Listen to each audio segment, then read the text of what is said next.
Vamos então continuar, é o que nós conversávamos mais cedo, dando boa noite aos que chegaram depois, falando então, não deixa de ser o Livro dos Espíritos, falando da questão 625 do Livro dos Espíritos, que é justamente a questão que nós dissemos mais cedo, o nosso modelo e guia.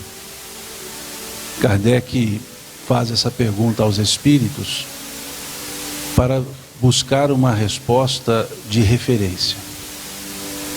Eu diria que essa pergunta que Kardec faz, qual é o modelo mais perfeito que Deus ofereceu ao homem para servir de guia, qual é o tipo mais perfeito que Deus ofereceu ao homem para servir de guia e modelo para a humanidade, ela está muito próxima a uma pergunta feita pelo apóstolo do Cristo, por Pedro, quando Cristo disse: é necessário que eu vá para preparar-vos o lugar, pois se eu não for, o Consolador não virá. E Pedro diz: se tu fores, com quem ficaremos? Pois se só tu tens as palavras de vida, se só tu tens as palavras de vida eterna, com quem ficaremos? Essa foi a pergunta feita. Se tu fores, com quem ficaremos? Então, quando Kardec pergunta qual é o tipo mais perfeito que Deus ofereceu ao homem para servir de guia e modelo para a humanidade, os Espíritos responderam ao Pedro, dizendo: Jesus. Mas que Jesus? O Jesus que o próprio Pedro revelou. Se olharmos o capítulo 16 do Evangelho de Mateus, nós teremos que Jesus reuniu os seus discípulos e saiu de Cafarnaum e caminhou com seus discípulos até a cidade de Cesareia de Filipo, uma cidade ao norte de Cafarnaum, e se chamava Cesareia porque foi erigida em homenagem a César e erigida por Filipe. Então ela passou a ser conhecida como Cesareia de Filipe, para distinguir da Cesareia Marítima, que ficava às margens do Mediterrâneo. E essa cidade foi erigida a César, e ela foi erigida de uma forma que a tornou muito bonita. E uma cidade localizada em altitude mais elevada, o que fazia dela uma cidade de clima ameno, de clima sereno. E uma cidade com lagos e essa brisa amena, ela era convidativa para as pessoas passarem certo tempo. E Jesus sai de Cafarnaum e vai caminhando com seus discípulos até Cesareia, num período mais ou menos 2 anos após o seu início de pregação. E ele leva esses discípulos para apartá-los daquela balbúrdia e correria de Cafarnaum, para apartá-los até mesmo daqueles seus afazeres, porque continuavam seu trabalho profissional, mesmo seguindo a Jesus, como pescadores em boa parte. E ele retira essas pessoas desse seu mundo comum e os leva para um lugar um pouco mais apartado para fazer 2 perguntas a eles. Leva-os para um momento em que Jesus estaria por avaliar o seu trabalho. Ele ensinava e pregava havia 2 anos. E ele reúne aqueles discípulos e ali pergunta a eles: o que dizem os homens acerca do Filho do Homem? E os discípulos responderam: uns dizem que tu és Elias, outros dizem que tu és Jeremias, ou João Batista, ou algum dos profetas ressuscitados. Vejam, a pergunta: o que dizem os homens sobre o Filho do Homem? O que ele estava perguntando? O que as pessoas estão falando a meu respeito? O que as pessoas estão entendendo sobre o que eu estou ensinando? Essa foi a pergunta que ele fez. Ele avaliou o seu trabalho. O que dizem os homens acerca do Filho do Homem? E a resposta sendo: uns dizem que tu és Elias, outros Jeremias, outros João Batista ou um dos profetas ressuscitados, foi a mesma que: Senhor, ninguém entendeu quem o Senhor é. Veja, não entenderam. Eles responderam, uns dizem que tu és Elias, Jeremias, algum dos profetas ressuscitado. E ele vira-se e faz a segunda pergunta: e vós, quem dizeis que eu sou? Agora ele não perguntava a opinião das pessoas, ele queria saber a opinião dos próprios apóstolos, como eles entendiam. E o texto diz que Pedro toma a palavra e diz: tu és o Cristo, o Filho de Deus vivo. E Jesus vira-se para Pedro e diz: bem-aventurado és tu, filho de Jonas, que não foi nem a carne e nem o sangue que tu revelou tais coisas, mas meu Pai que está nos céus. Vejamos o detalhe desse diálogo. Quem e vós, quem dizeis que eu sou? Tu és o Cristo, o Filho de Deus vivo. Pedro não respondeu: tu és Jesus, filho de José e Maria, nascido em Nazaré ou Belém. Não. Pedro disse: tu és o Cristo, o Filho de Deus vivo. Um Deus vivo, presente. Não epifânico, mas presente. E a resposta que Jesus deu a Pedro: bem-aventurado és tu, filho de Jonas. O que significa filho de Jonas? O sobrenome de Pedro, Bar Jonas, Ben Jonas, que é o sobrenome de todas as pessoas. As pessoas tinham o seu nome e por sobrenome o nome do pai, como filho de. Então Bartimeu, aquele cego não se chamava Bartimeu, o seu sobrenome era Bartimeu, filho de Timeu. E ali ele não diz: bem-aventurado és tu, Pedro, o apelido, nem és tu, Simão, o nome, mas bem-aventurado és tu, filho de Jonas. Quando Jesus assim responde, ele está usando de uma maneira formal, de dirigir-se a uma pessoa que trouxe uma informação que precisava ser muito profunda. Ele não estava mais se referindo a uma superficialidade de uma pessoa, mas um ser. E ele, ao dizer bem-aventurado és tu, filho de Jonas, ele vai explicar por que ele disse bem-aventurado és tu, filho de Jonas. E ele diz: porque não foi nem a carne e nem o sangue que tu revelou tais coisas. Em outras palavras, não foi você que disse isso. Não foi a carne e nem o sangue. Não foi você, Pedro, que disse isso, mas meu Pai que está nos céus. Em outras palavras, bem-aventurado é você porque você foi inspirado a dizer isso. Tu és o Cristo, o Filho de Deus vivo. Por quê? Cristo e Jesus são as mesmas pessoas, não há dúvida. Não existe o Cristo, não existe o Jesus, existe Jesus, o Cristo. Cristo não era o seu sobrenome. O seu sobrenome era Bar Yosef, ou Ben Yosef, ou Ben Miriam, filho de Maria, como cantavam os cristãos daquela época. Yeshua Ben Miriam Nassif Shalom, Jesus, filho de Maria, o príncipe da paz. O seu nome, Yeshua Ben Yosef, ou Bar Yosef. Ele não era Cristo com sobrenome. Cristo, Cristó, significa o quê? Ungido, esperado, mensageiro. Então quando Pedro revela: tu és o Cristo, Pedro foi além da historicidade. Pedro foi além do ser que nasceu numa data, viveu num período materialmente falando e morre materialmente falando num outro período. Ele se refere a um ser que não pereceu e não perecerá. Ele se refere a uma dimensão chamada mensagem.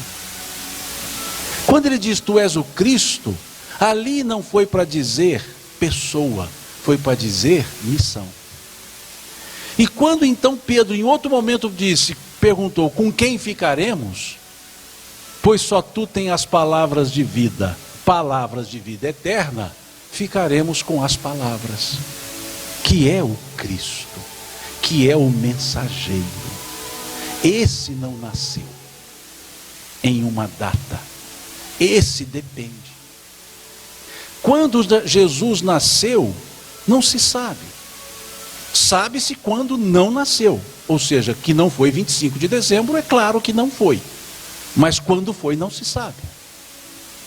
Por que não se sabe? Porque não se tem essa data. E por que não pode ser 25 de dezembro? Porque era inverno. E no inverno, lá, os pastores não estariam dormindo ao relento.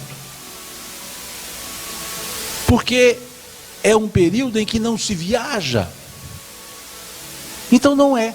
E não é por quê? Porque é sabido que no século III foi trazida a data 25 de dezembro, aproveitando os festejos em homenagem ao deus Mitra, o sol, da Pérsia Aquemênida. E era uma festa popular, em que se inaugurava, que se valorizava o sol, porque 25 de dezembro é o solstício de inverno, quando as noites ficam maiores do que o dia, e perde-se a luz. Então comemorava-se o nascimento de Mitra, o deus Mitra, desculpe-me, para dizer que embora a noite chegasse, o sol sempre apareceria. E aí traz a ideia do Cristo, de Jesus naquele nascimento, como se fosse a luz chegando no mundo. Então daria muito certo para o 25 de dezembro, o solstício, em que a noite se faria maior do que o dia, mas a luz do mundo nunca apagaria. Então nasceria a luz do mundo. Por isso foi 25 de dezembro. Quando falamos isso, estamos falando daquilo que Pedro não falou. Jesus, o homem, o ser. Mas se nós olharmos a descrição do nascimento feita por Lucas, nós veremos que ele fala não mais do homem, o ser, mas fala do Cristo mensageiro. Numa simples frase dita pelos anjos aos pastores que dormiam ao relento: eis que vos trago novas de grandes alegrias, pois hoje, na cidade de Davi, vos nasceu o Salvador, Jesus o Senhor. Onde está ali o elemento que mostraria que esse ser que estava nascendo, ou que nasceu, tinha algo diferente, que seria muito mais do que a humanidade, que seria muito mais do que a pessoa? O verbo nascer é um verbo intransitivo. É um verbo que, quando se conjuga, não se coloca complemento, não se explica. Quando eu digo Simão nasceu, acabou, já nasceu. Diferente dos verbos transitivos, que para serem entendidos precisam de complementos. Eu gosto, alguém vai dizer de que ou de quem? Porque quem gosta, gosta de alguma coisa ou de alguém. Agora quem nasce, nasce. E quando contaram o meu nascimento, o nascimento de vocês, com certeza disseram: Simão nasceu, você nasceu.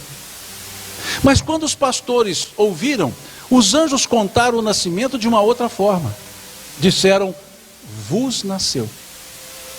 A única pessoa que não nasceu para si, nasceu para os outros. Vos nasceu. Eis que hoje na cidade de Davi, vos nasceu.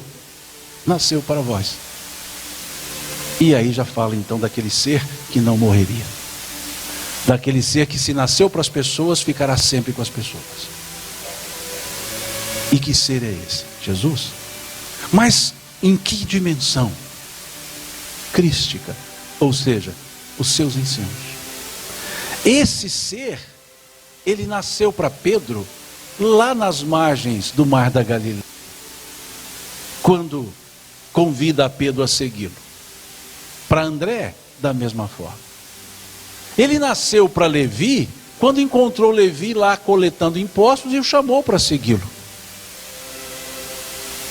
Ele nasceu para João, quando o convidou a segui-lo, para Bartolomeu, para Natanael. Para cada um ele nasceu numa data diferente, porque foi a data em que encontraram aquelas palavras de vida eterna. Esse ser é o ser que Pedro revelou. Tu és o Cristo, o Filho de Deus vivo.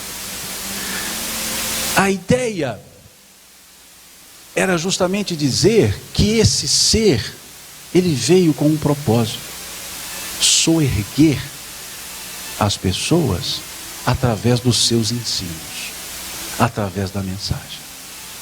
Não faço a minha vontade, dizia ele, mas a vontade daquele que me enviou.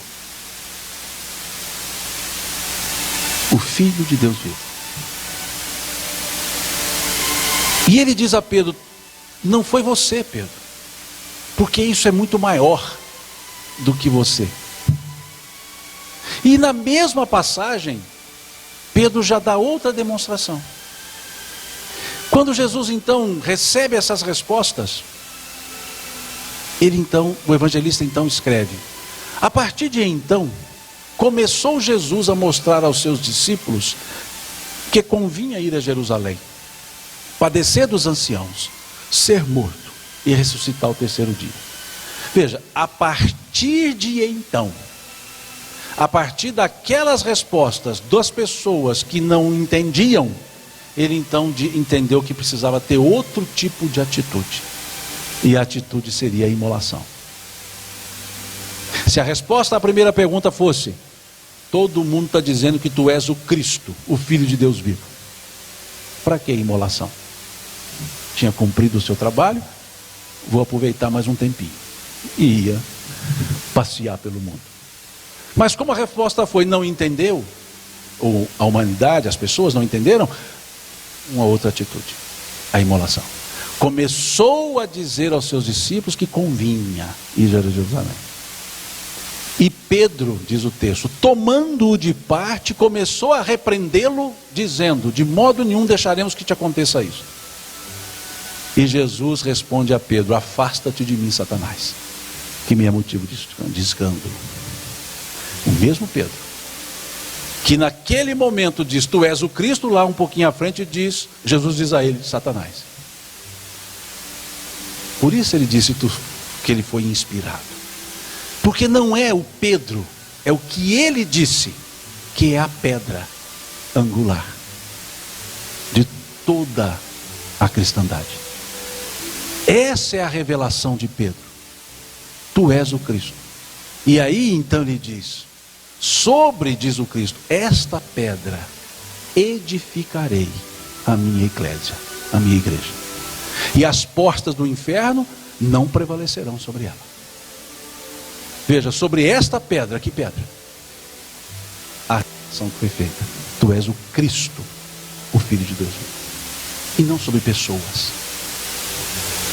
E Pedro reconhece isso, quando na sua epístola ele escreve: o Cristo é a pedra angular, eu sou a pedra de tropeço, dizia o Pedro.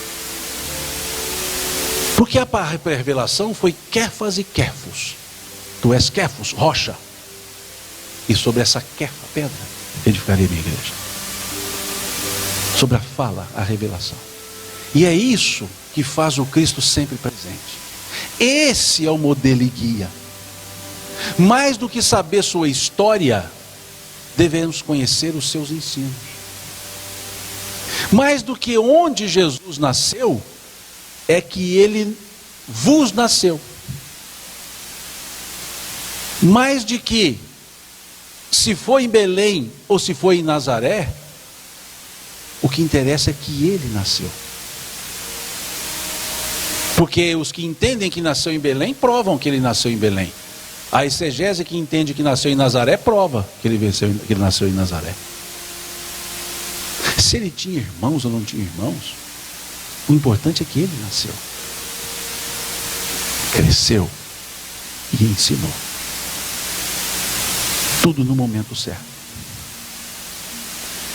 Importante perceber que João Batista entendeu essa dimensão. Quando disse aqui mais cedo, quando João Batista disse: é necessário que ele cresça e eu me diminua. Por que João disse isso? Porque João era confundido com o próprio Cristo. Tu és o Cristo? Perguntavam a João. Ele dizia: não. Quem sois vós? A voz que clama no deserto. Preparai vossos caminhos. O machado está colocado na raiz das árvores. Veja, na raiz das árvores, não nos troncos. O que Jesus traria era radical, era na raiz. Depois de mim virá aquele do qual não serei capaz de desatar sequer as suas alparcas, as suas sandálias. Batizo com água, mas aquele que virá após mim batizará com fogo, purificador. E quando aquele que veio após ele chega a ele, ele diz: é necessário que ele cresça e eu me diminua. João entendeu, esse valor é maior do que eu. Se eu continuar, vamos concorrer, e eu vou tirar o foco que é ele. Ele reconheceu então que agora era hora de parar. E Jesus só começa depois que João para. E sabendo Jesus que João estava preso, começou a pregar, dizendo: arrependei-vos e fazeis penitência, pois o reino de Deus está próximo. Veja, João é preso, dali ele é decapitado, e Jesus começa a pregar depois da prisão de João. Tudo na hora certa, tudo correto. E é nesse momento que o Cristo nos chega. É o momento que Jesus começa a ensinar. Ele começa a pregar. Eu não vim destruir a lei, disse ele, mas dar-lhe o seu verdadeiro cumprimento. E é isso que nós buscamos no Cristo, no cristianismo. É isso que representa a palavra Jesus na resposta da questão 625. Aquele que é o elemento imperecível, o ensinamento. Um ser que veio para cuidar das pessoas, para elevar as pessoas, para mostrá-las a realidade da vida que era maior do que aquela realidade vivida e entendida. Um ser que veio para dizer que há outro mundo, que ele precisava ir primeiro para preparar o lugar. Um ser que nos trouxe ensinamentos de bom ânimo. Um ser que nos fala da amorosidade, da afetuosidade. Um ser cujo nascimento é envolvido por diversos símbolos. Da fala do anjo, ou dos anjos, aspas, anjos, dizendo: vos nasceu, mostrando que esse ser teria vida para os outros. Ao simbolismo de ser alimento, nascendo numa manjedoura, local de alimentação para os animais, e ele se auto-intitular o pão da vida.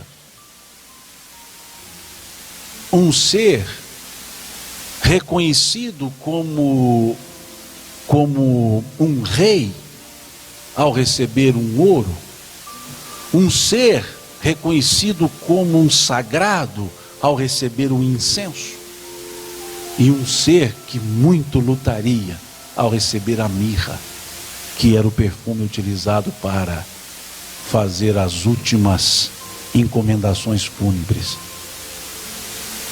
Tudo no seu nascimento.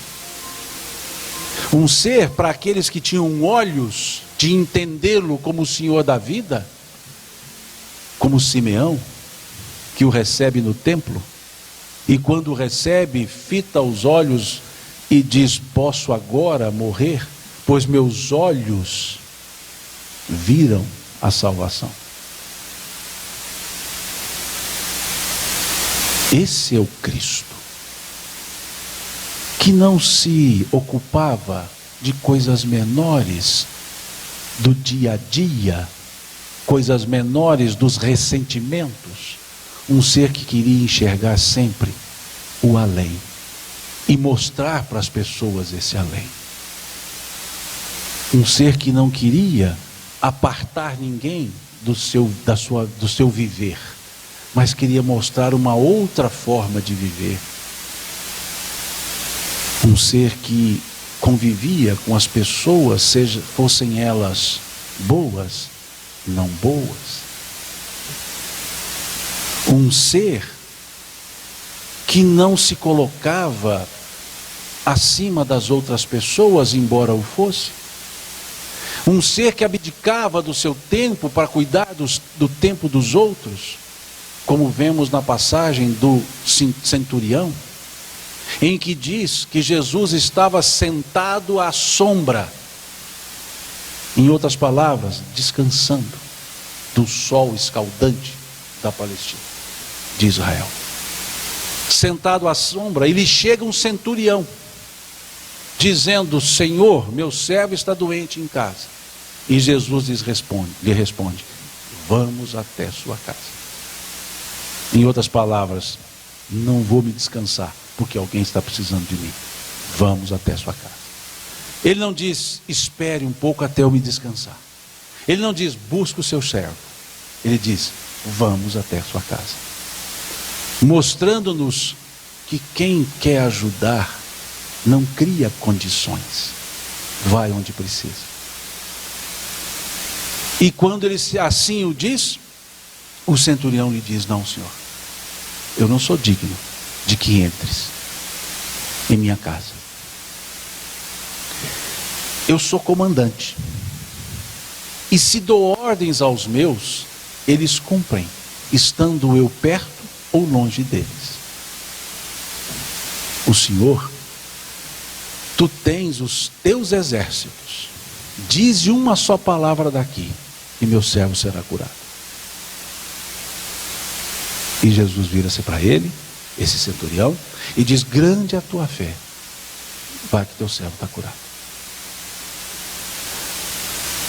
E depois Jesus reconhece naquele centurião um romano, mal visto, malquisto pelas pessoas. Ele vira-se para os discípulos e diz: em toda a minha andança por Israel, jamais vi tamanha demonstração de fé como a desse homem, que simplesmente pensou: eu que não sou nada, dou ordem, todo mundo cumpre. Imagina ele, se deu uma ordem daqui. Ele mostra o reconhecimento, independentemente da nacionalidade. Um ser que sempre estava disposto, que não criava nenhuma acepção de pessoas, nenhuma separação de pessoas, de tal forma que as pessoas disseram: mas tu comes com os publicanos, tu vais à casa de publicanos, tu andas com as mulheres proscritas. E ele vai dizer: não são os sãos que precisam de remédios, mas os doentes. Os doentes que precisam. E então ele veio para esse fim, para soerguer aqueles que precisavam, que estavam caídos, que o procuravam. Um ser que não impôs a ninguém aquilo que ele trazia. Aquele que quiser vir após mim, renuncie-se a si mesmo, pegue a sua cruz a cada dia e me siga. Ou seja, aquele que quiser. Ele convidava. Como disse o Espírito Miramês, o convite do superior é irresistível. O convite de Jesus era irresistível. E as pessoas seguiam. Um ser que em cada ato ele dava ensinamentos. Um ser que revolucionou o pensamento sem ser revolucionário, sem nenhum ato de violência, sem nenhuma contraposição de violência. Ele corrigia, mostrando algo melhor. Mesmo a lei. Não era um rebelde sem causa. Quando apontavam algum desvio da lei, ele mostrava a incongruência daquele elemento e a congruência do novo que ele estava trazendo, em ações simples. Quando acusaram seus discípulos de comer sem lavar as mãos, e a ele também, ele então diz: o mal maior que faz ao homem não é o que lhe entra pela boca, mas o que dela sai. pois a boca fala daquilo que o coração está repleto. Ele mostra que não é o lavar as mãos da lei, é o lavar a alma, sem contrapor. Ele agia e modificava. Acusado de curar em dia de sábado, porque era proibido no dia de sábado qualquer esforço, e a cura de um homem seria um esforço. E ainda pede o homem para carregar o seu leito. Levanta, toma o seu leito e anda. E ele vai dizer: quem de vós, tendo uma das ovelhas perdidas em dia de sábado, não sai à cata dessa ovelha e só volta quando a encontra? Se isso fazeis por uma ovelha, quanto mais não vale um homem? E depois arremata: o sábado foi feito por causa do homem, e não o homem por causa do sábado. Assim ele agia, orientando.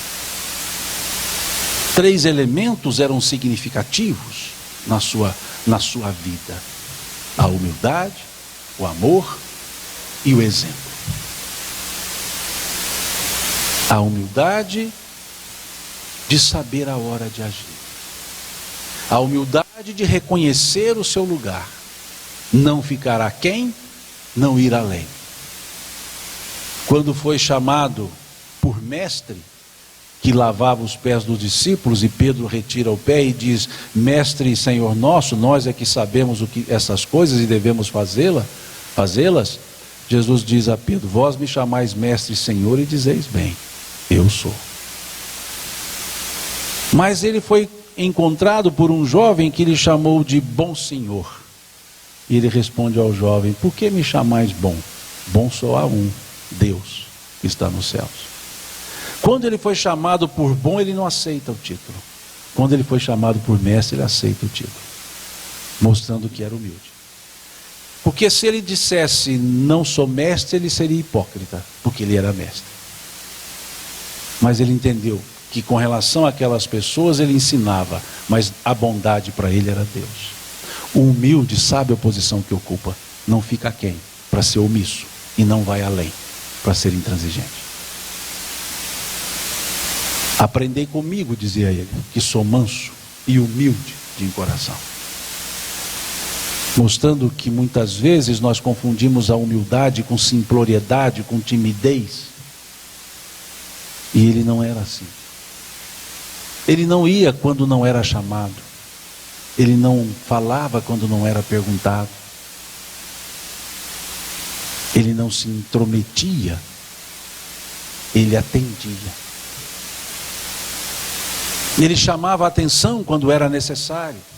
Ouvi, dizia ele, e praticai tudo o que eles vos dizem, os doutores, mas não façais em conformidade com o que eles fazem, pois vos dizem uma coisa e fazem outra. É o exemplo que ele pregava. Em tudo que ele fazia, ele dava o exemplo. Mesmo quando não se tratava de parábola, ele ensinava com seus atos. Quando olhamos a passagem de Bartimeu, o cego, filho de Timeu, Bartimeu, filho de Timeu.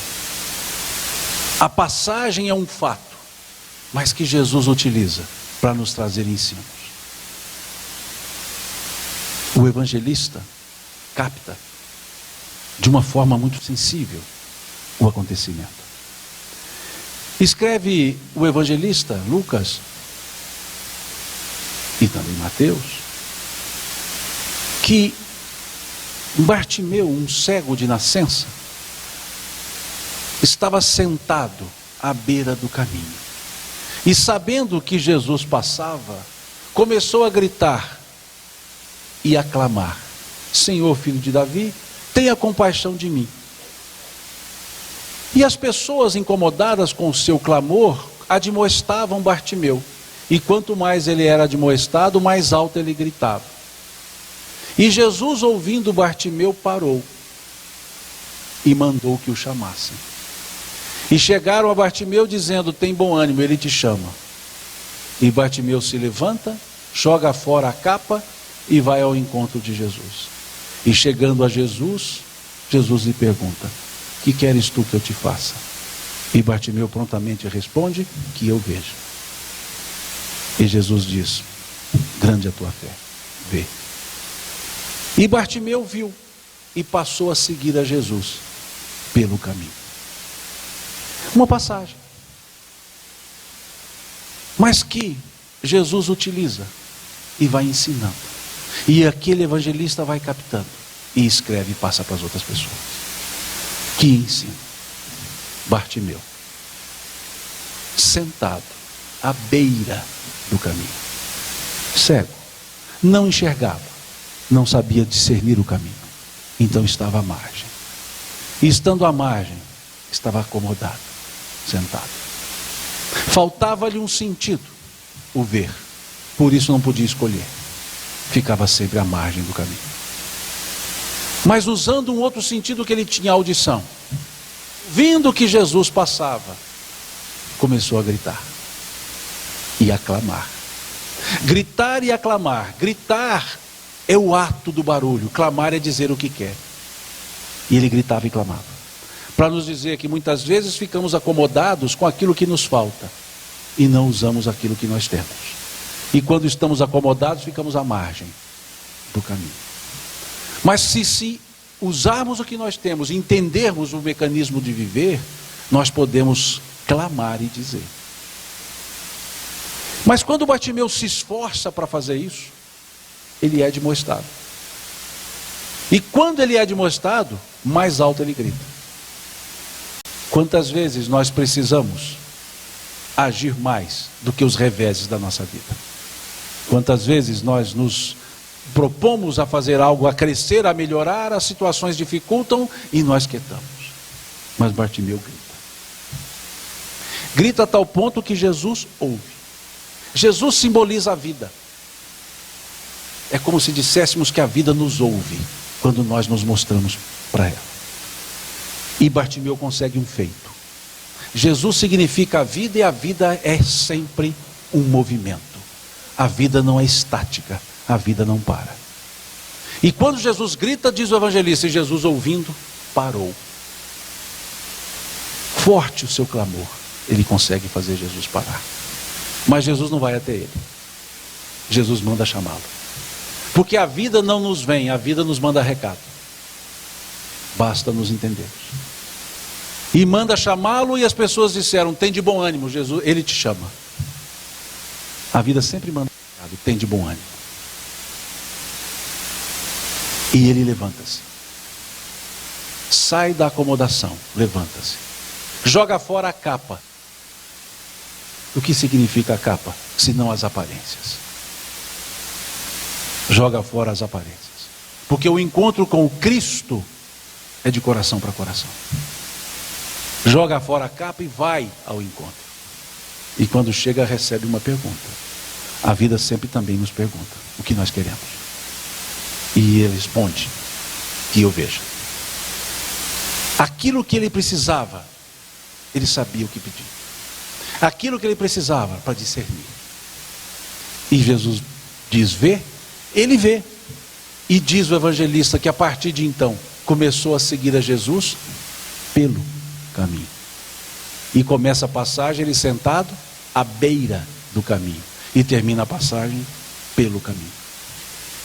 É só uma passagem, mas que Jesus utiliza e dá todos os ensinos que precisa, porque ele era o exemplo de exemplo. Esse é o Cristo. Que naquelas leituras que fazemos, não buscamos a historicidade, não buscamos o fato, buscamos o que ele está querendo ensinar com aquele fato, o que nós dependemos daqueles fatos. E ele ensinava.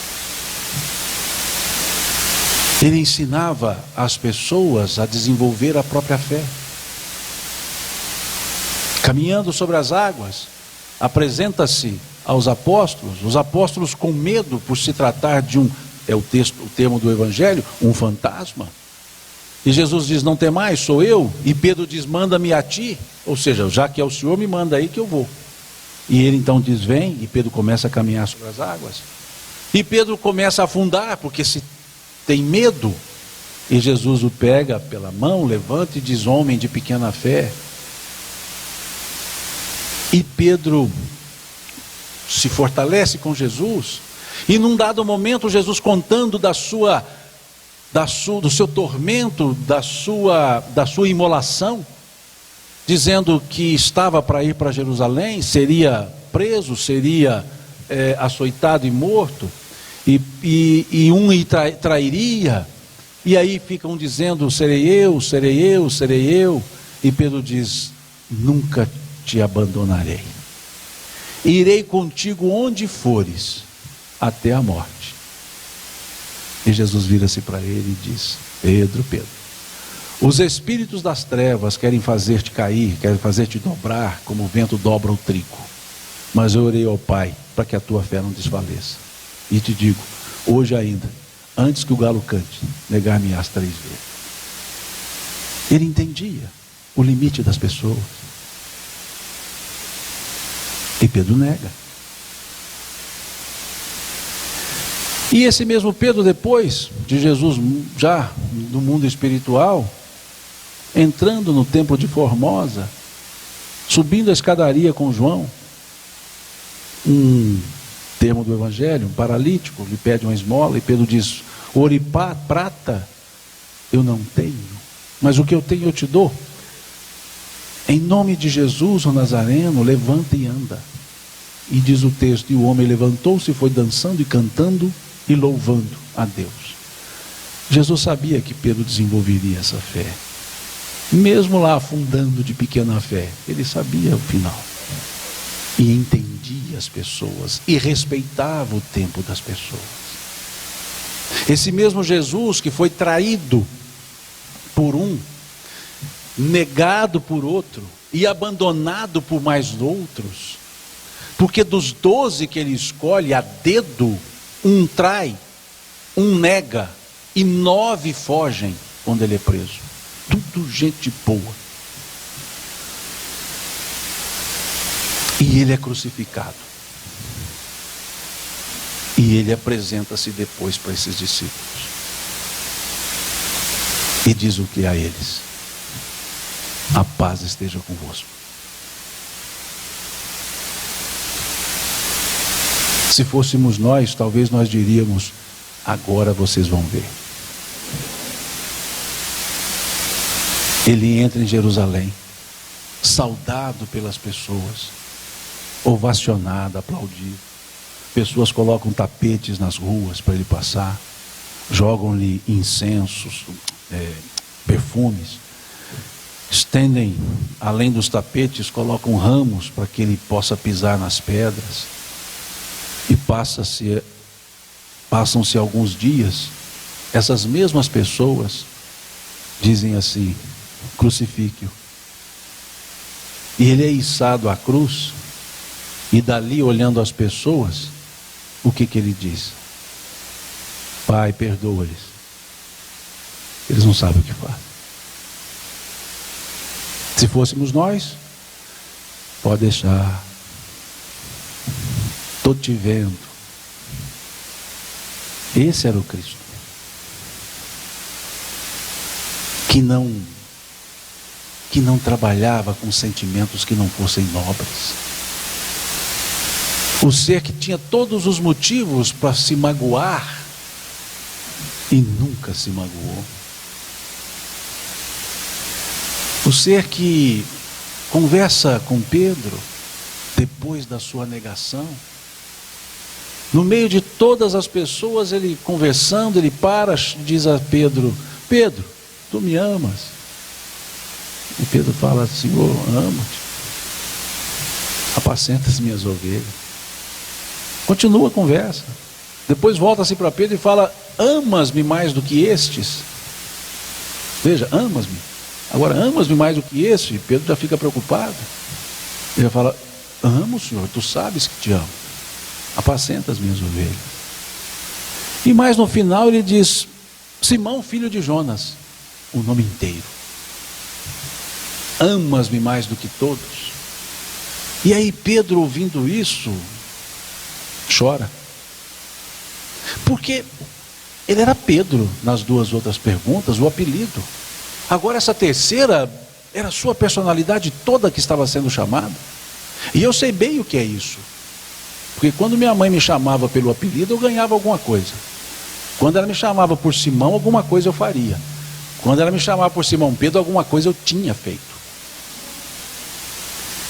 Quando era o nome composto. E ele diz então, Simão, filho de Jonas, o nome inteiro. Alguma coisa ele tinha feito na cabeça dele. Amas-me mais do que todos? E ele responde chorando, Senhor, tu sabes tudo, tu sabes que te amo. Apacenta as minhas ovelhas. 3 negações. 3 reafirmações. Só isso Jesus lhe pediu. Mais nada. E Pedro se martirizou durante dias, com Jesus não lhe dando atenção. E Jesus lhe dando todas as atenções. Esse é o Cristo, que deixou os seus exemplos. O ser que dizia, eu sou o bom pastor, e o bom pastor conhece as suas ovelhas, e as suas ovelhas seguem a sua voz. Eu sou o bom pastor, é o Cristo.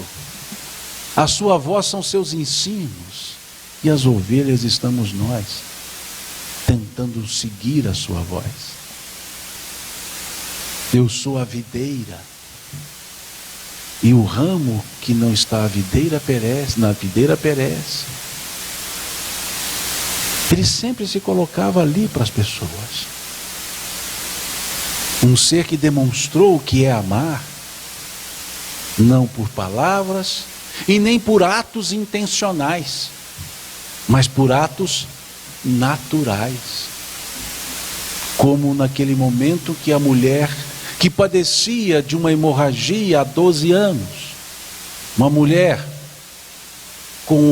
chamada ou hemofílica, ou hemorroísa, ou a mulher do fluxo de sangue, escolha a tradução que quiserem, mas uma mulher que há 12 anos tinha uma hemorragia crônica, que a debilitava, e ela então, sabendo que Jesus passava, disse para si mesma, não conseguirei estar com ele, mas se eu tocar-lhe, eu me curarei. E ela chega e o evangelista percebe, porque o evangelista escreve, e chegando por trás, tocou-lhe a barra da túnica. Esse evangelista percebeu que essa mulher veio por trás e tocou a barra da túnica, que significa que essa mulher estava no chão, talvez por dificuldade até de locomoção, toca-lhe a barra da túnica, e instantaneamente Jesus diz, para, alguém me tocou. E o discípulo, para variar Pedro, diz, Senhor, como tu dizes alguém me tocou se todos te empurram? Olha a sutileza de Pedro, uma sensibilidade à flor da pele. Como tu dizes alguém me tocou se todos te empurram? E Jesus vira para ele e diz, alguém me tocou, pois de mim saiu virtude, pois de mim saiu poder, em outras traduções. Quem ama não escolhe a quem. Quem ama apenas exala o sentimento que tem. E essa mulher lhe toca, sai amor, sai virtude. E ele sente que sai a virtude. Empurravam, nada saía. Tocou-lhe, sai a virtude. Jesus mostrou-nos que o verbo amar não pode ser um verbo transitivo, como nós damos a ele. Porque nós aprendemos que quem ama, ama alguém. E o amor não é direcionado. O sentimento amar não é transitivo, o sentimento amar é intransitivo. Quem ama, ama. E não é a alguém, é a todos. Isso ele nos ensinou. Até a estrutura verbal ele nos ensina. Ao dizer que amar é uma intransitividade só. Esse era o amor que ele pregava. Que não era de boca, era por atitudes sutis como essa e outras bem claras, quando curava as pessoas, quando sorria as pessoas, quando chamava as pessoas.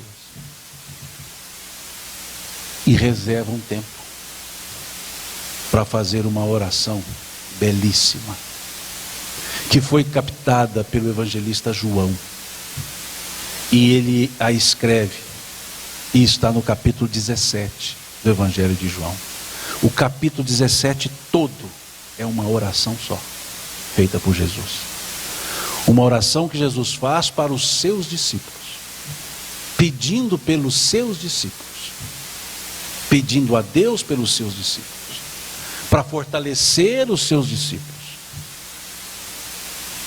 Nessa oração ele diz: não fostes vós que me escolhestes, eu vos escolhi a vós, e já vos conhecia. Pede a Deus que os proteja, que não os tire do mundo, mas que os fortaleça no mundo. Porque ele dizia: eu vou para a glória do Pai, e quero que eles tenham a glória que eu tive. E vai continuando. E num dado momento Jesus vai além, como se estivesse olhando para agora, como se estivesse olhando para nós aqui agora. Porque lá ele diz: Pai, peço-vos, não somente por esses que agora me ouvem, mas por todos aqueles que no futuro vierem a crer em Ti por causa das minhas palavras. E quem no futuro está, senão nós, que cremos em Deus pela mensagem que o Cristo nos trouxe. E lá no passado ele orou por nós aqui agora, enxergando a humanidade e não só o momento, cuidando daqueles que nem estavam ali naquele momento. Porque hoje somos 7 bilhões. Desses 7 bilhões, 2 bilhões e alguma coisa creem em Jesus. E lá não estavam 2 bilhões de pessoas. Eu digo 2 bilhões, os que se dizem cristãos. 2 bilhões e alguma coisa. E ele pede por essas pessoas, mostrando que ele conhece cada um de nós. Ele sabia que cada um chegaria. E já foi pedindo por cada um para seguir sua vida. Isso é amor. Amor por aqueles que ele nem tinha visto, mas sabia que existiam. E nós só amamos os que nós vemos, enxergamos e tocamos. E os que nos interessam. E os que nos fazem bem. Mas ele foi além. E trouxe um outro sentimento. Talvez mais palpável do que a ideia abstrata do amor. Ele trouxe a amizade. E diz: já não mais vos chamo servos, porque o servo não sabe o que faz o seu senhor. Tenho-vos chamado amigos, pois tudo quanto aprendi do meu Pai vos tenho dado a conhecer. Ou seja, mostrando que a amizade é algo tão amplo e tão nobre, que faz com que as pessoas se levantem e ensinem para as outras tudo o que sabem, nada escondem. Vós sereis meus discípulos se vos amardes. Sereis meus amigos se fizerdes o que vos ensino. Veja, trazendo a amizade como um sentimento nobre, como que o sentimento que sustenta o amor, porque o amor sem amizade é egoísta, cobra. O amor que se sustenta na amizade respeita o tempo de cada um. O ser que ama cobra. Se um ser amado fica tempo sem falar com o outro ser amado e resolve falar, o ser amado diz: por que você está falando comigo somente agora? A amizade diz: que bom que você está falando comigo agora. É aquela pessoa que viaja e depois de dias é que liga para o ser amado. E o ser amado atende e fala: por que você está me ligando somente agora? E o amigo fala: que bom que você está me ligando agora. Isso Jesus ensinou, a amizade, respeitando a cada um deles. Tomé não acredita em Jesus aparecendo novamente. E Jesus aparece novamente e chama Tomé e fala: toca-me, Tomé. Ele não diz assim: está vendo? Estou aqui, toca-me, Tomé. Já que é assim que você acredita, então assim eu faço, toca-me. E Tomé fala: Senhor. Aí ele dá um ensino: acreditaste porque viste-me e tocaste-me. Bem-aventurados os que acreditam sem nada ver ou tocar. Mas não tripudiou em cima de Tomé, porque Jesus amava e tinha os amigos. Amigos que ele buscou quando estava no seu momento da prisão, do Getsemane. Ele foi preso no meio dos seus discípulos, dos seus apóstolos. Ele não foi sozinho. Ele buscou os amigos. E daqueles amigos, 3, ele convida a estar mais próximo dele: João, Pedro e Tiago. E esses 3, Jesus os convida, e ali, no horto, ele vai ao Getsemane, o centro, e leva os 3. E ali diz aos 3: vou orar. E sai e vai orar. E pede: Senhor, afasta de mim esse cálice. Porque ele sabia o que ele aguardava. E ele volta e encontra os 3 discípulos dormindo. E acorda os discípulos e diz: não podeis velar comigo 1 minuto sequer, no meu momento máximo de aflição? Veja, o Cristo, aflito por elementos morais? Não, por dores físicas que viriam. Porque o chicote dói, o azorrague corta, o cravo machuca. E ele volta a orar, mas já dizendo: Senhor, se for possível, afasta de mim esse cálice. Na primeira: Senhor, afasta de mim esse cálice. Mas percebeu que estaria sozinho. Se for possível, afasta de mim esse cálice. E volta, os discípulos estão dormindo. Senhor, cumpra-se em mim segundo a tua vontade. Ou seja, assumiu: sozinho eu sigo. Eu preciso dos amigos, mas sozinho eu sigo. E quando é preso e eles prendem os discípulos, ele diz: já tendes a mim, deixa-os ir. Isso é amor, de amizade. E é isso que ele nos ensina. E isso não foi crucificado. Os seus ensinos não foram crucificados. O ser humano encarnado foi crucificado, mas as suas palavras não.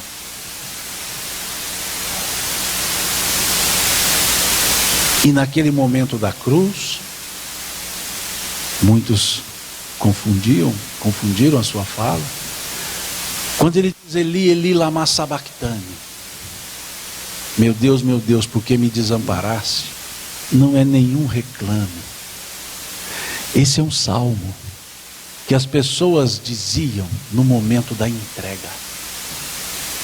Não é abandono, é desamparo.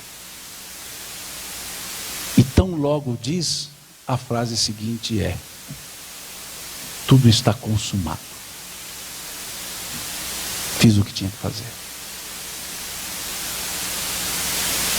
Em tuas mãos entrego-me em espírito. E acaba.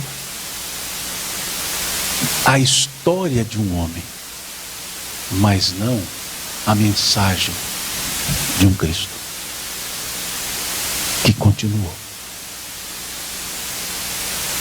Quando ele disse: convinha ir a Jerusalém, padecer dos anciãos, ser morto e ressuscitar, ele entendia que era o melhor meio para fixar a mensagem de vida que ele trouxe, para dizer que a vida não terminava, porque ele reaparece. Ele é morto, fisicamente dizendo, e mostra-se depois da morte. Como que? Provando tudo que ele havia ensinado. E tão forte foi isso, que o apóstolo Paulo vai escrever: se Jesus não houvesse ressuscitado, entre aspas, o ressuscitado, é o nosso foco de conversa, se Jesus não houvesse ressuscitado, em vão seria a sua pregação, vã seria a sua doutrina. Porque tudo que ele ensinou foi que a vida continua. E se ele não se mostrasse depois disso, ficariam palavras perdidas no tempo. Mas como ele se mostrou, as palavras foram um fato. E esse fato nunca mais desapareceu. Então por isso ele disse lá atrás: convinha ir a Jerusalém.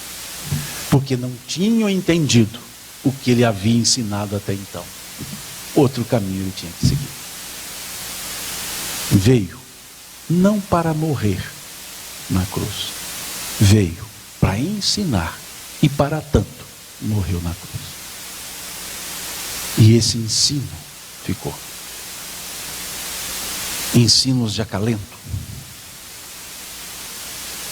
Eu vos dou a minha paz, eu vos deixo a minha paz, mas não vou-la dou como o mundo a dá. Mostrando-nos que há diferença entre a paz que nós entendemos ser e a paz que de fato é. Tenho-vos dito isto para que em mim tenhais paz, pois no mundo tereis aflições, mas tende bom ânimo, eu venci o mundo.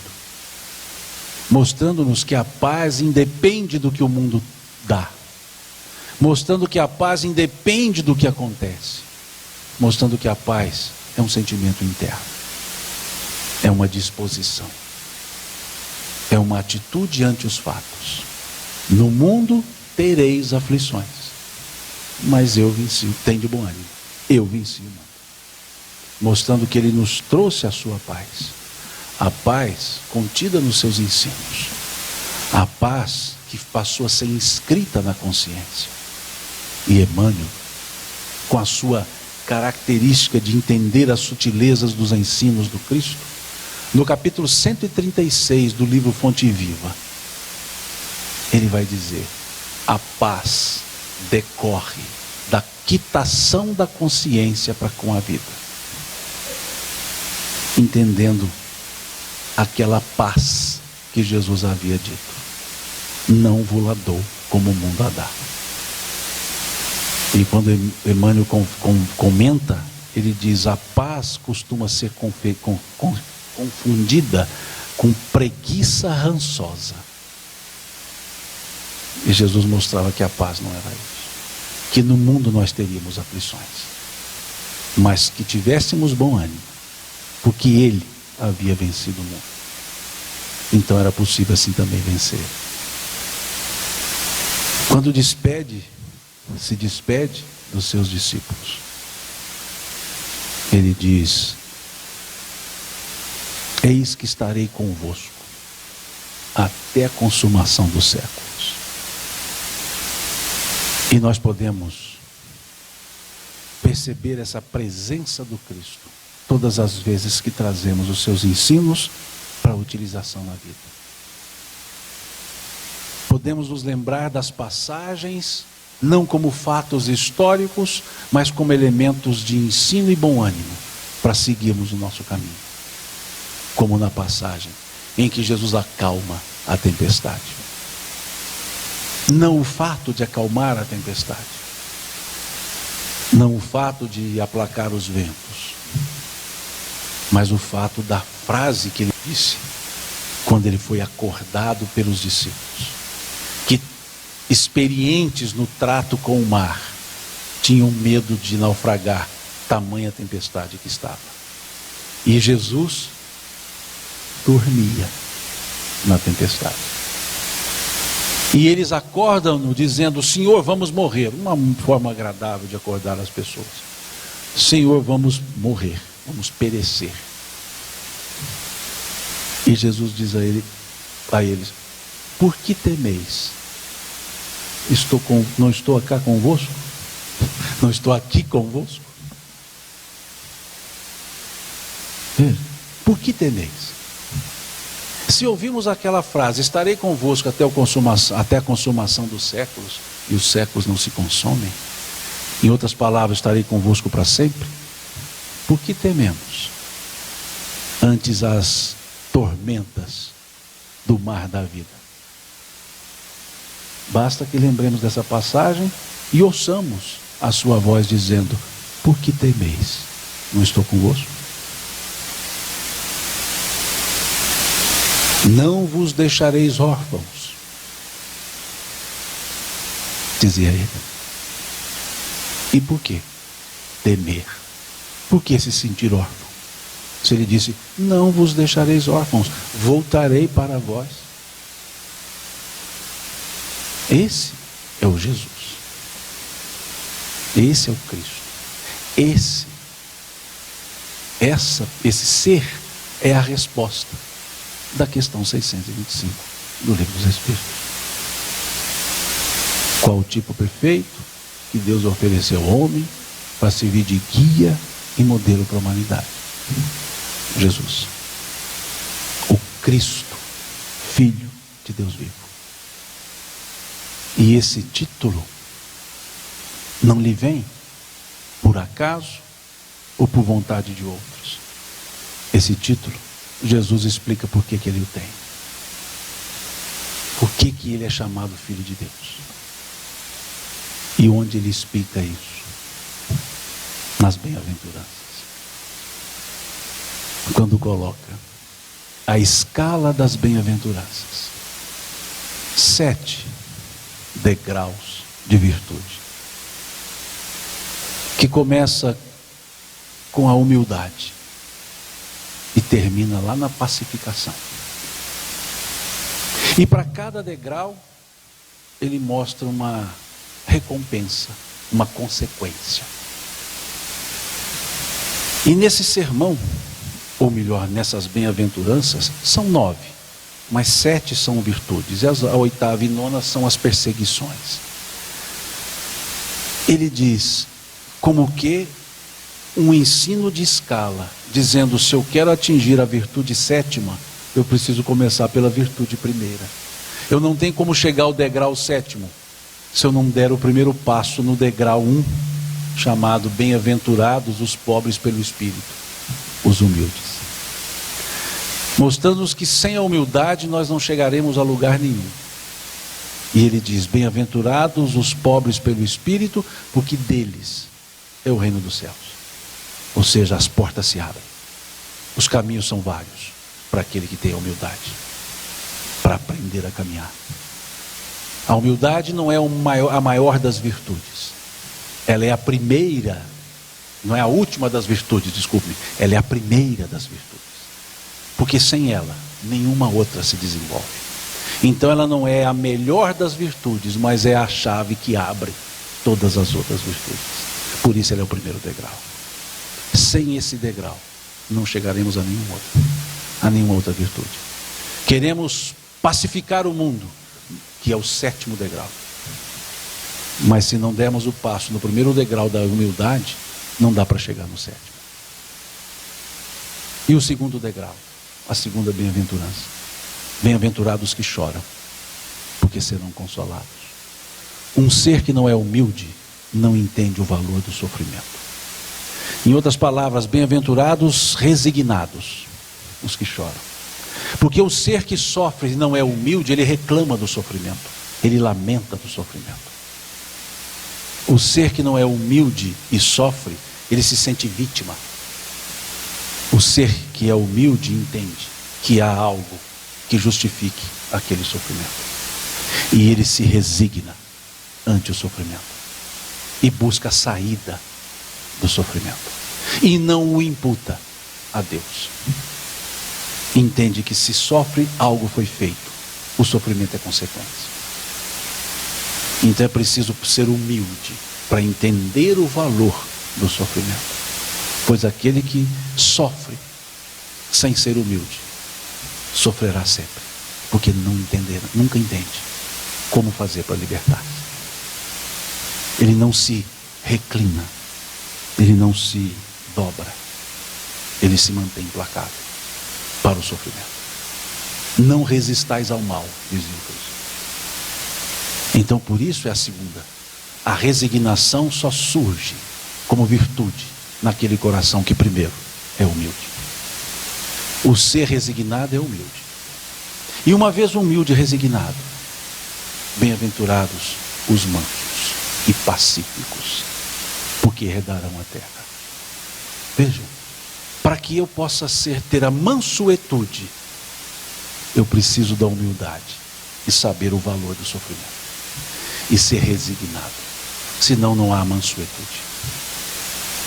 Senão não há como ser pacífico. E vejam, terceiro degrau, bem-aventurados os pacíficos. Sétimo degrau, bem-aventurados pacificadores. Semelhantes, mas não são as mesmas coisas. Para eu ser pacificador, primeiro eu preciso ser pacífico, porque ninguém dá o que não tem. Como levar a paz se eu não tenho a paz? Então primeiro pacífico. E qual é a consequência?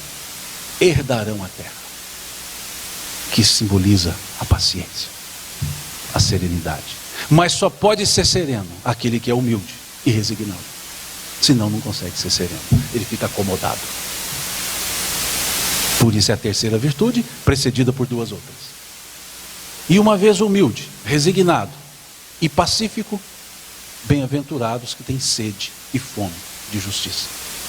Porque um ser que clama pela justiça, sem ser humilde, resignado e pacífico, ele é justiceiro e não necessariamente justo.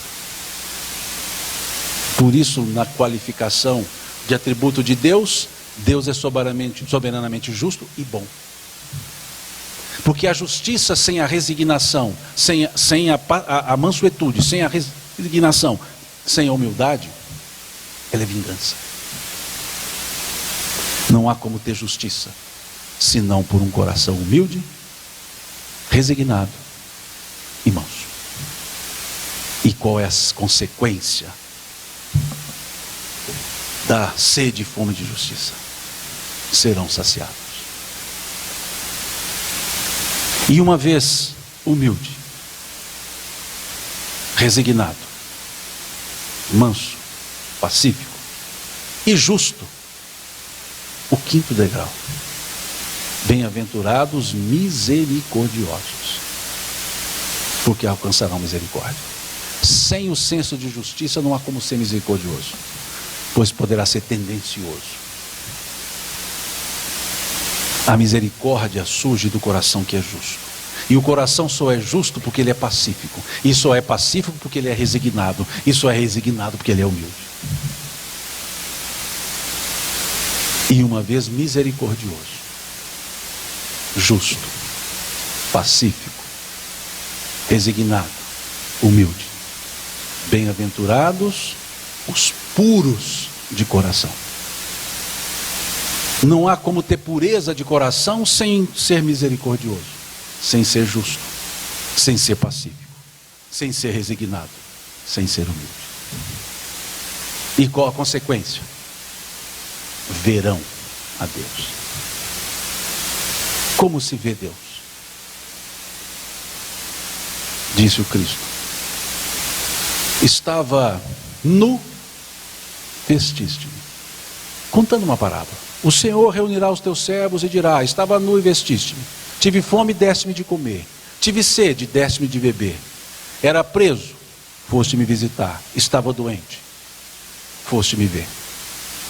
Senhor, quando assim, e aí repetem tudo isso, fizemos. E Jesus diz: e o Senhor dirá: todas as vezes que fizeste ou fizeres a um dos meus, é a mim que o faz. Em outras palavras, façam a todos isso que vocês estarão fazendo ao Senhor. Para nós espíritas entendermos melhor, conhecemos a prece de Cáritas, não conhecemos? Como é que nós encerramos a prece de Cáritas? Eu vou dar um tempinho para chegar no final dela, né? É decorado. Nós pedimos o que no final da prece?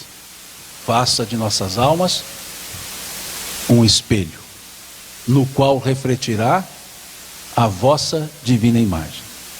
Quem são os espelhos? Nossas almas, nós. Quem são os espelhos? Nós. Que imagem é refletida nesse espelho? Faça de nossas almas um espelho no qual refletirá a vossa divina imagem. Qual imagem é refletida nesse espelho que somos nós? De Deus. Mas só um puro de coração consegue ver Deus nas pessoas. Porque aquele que não tem pureza de coração continua vendo só as pessoas. Por isso Cristo soerguia, porque ele via Deus nas pessoas. Mas só um puro de coração vê isso. E para chegar a ser puro de coração, misericordioso, justo, pacífico, resignado e humilde. Senão não consegue chegar.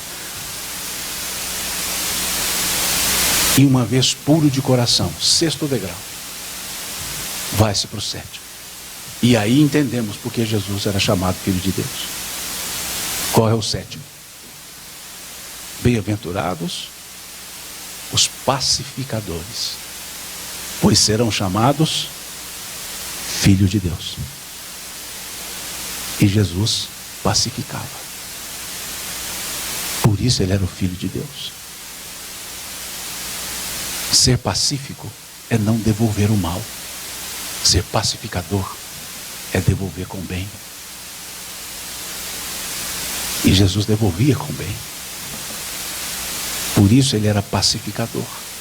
Porque ele era humilde, era resignado, era pacífico, era justo, era misericordioso, era puro de coração. Por isso era pacificador. E por isso era chamado Filho de Deus. Se quisermos pacificar, o primeiro degrau a subir é da humildade. E é isso que Jesus nos ensinou. E esse é o ser que nós reverenciamos, o ser que nós seguimos, o ser que nós tentamos copiar, e o ser em cujo colo nos aconchegamos.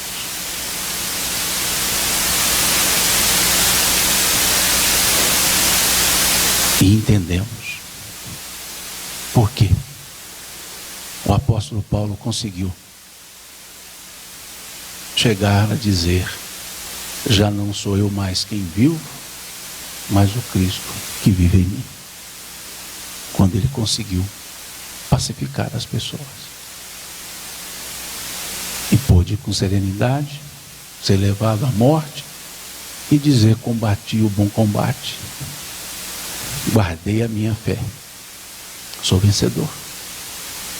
Que então tentemos combater o bom combate, guardar a fé e buscar essa vitória, a vitória sobre nós mesmos, cujo o exemplo que nós tivemos de doação para o mundo foi o Cristo.